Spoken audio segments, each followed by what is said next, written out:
আসসালামু আলাইকুম, শুভ সন্ধ্যা। আজকে বিকালে গেছিলাম এই যে আমার ছোট ছেলেকে নিয়ে বাজারে।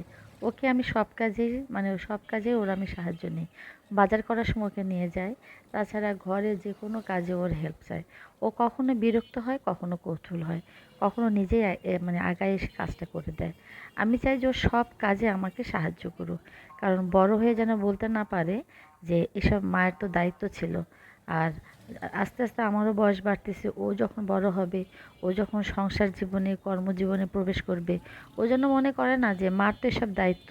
ও যেন 7 দিন মধ্যে অন্তত একদিন ফোন করে খবর নেয় যে মা কেমন আছে। কারণ হলো হয় কি, বড় হয়ে গেলে তারা মনে করে যে মা তো ভালোই আছে, মা তো এমন পরিশ্রম করতেই পারে, এই জিনিসটাকে স্বাভাবিক ভাবে। কিন্তু একজন সন্তান বড় হওয়ার পেছনে যে মায়ের ত্যাগ, পরিশ্রম, ভালোবাসা কতটা জড়িত আছে, এটা বাচ্চাদের মনে রাখার জন্যই ওদের সব কাজে হলো অংশগ্রহণ করাতে হবে। কারণ এমনি যদি চোখে দেখে যে মা কী কী কাজ করতেছে, তাহলে কিন্তু মাথায় অতটা আসে না এবং মায়ের কষ্টটাও বোঝে না। কিন্তু ওই কাজগুলো যদি ওকে করানো যায়, তাহলে সে বুঝতে পারে। এই জন্য ওকে আমি রান্নাতে সাহায্য নিই।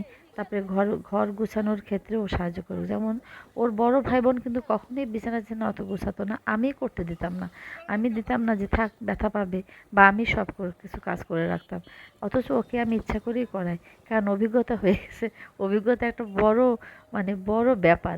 তো আমি এই জন্য ওকে এখন সব কাজে সাহায্য নিই, যেন ও আমার কষ্টগুলো বুঝতে পারে এবং বড় হয়ে যেন বুঝতে পারে যে মা, আমার এই বড় হওয়ার পেছনে মার কতটা পরিশ্রম, ত্যাগ এবং উম, ভালোবাসা জড়ায় আছে।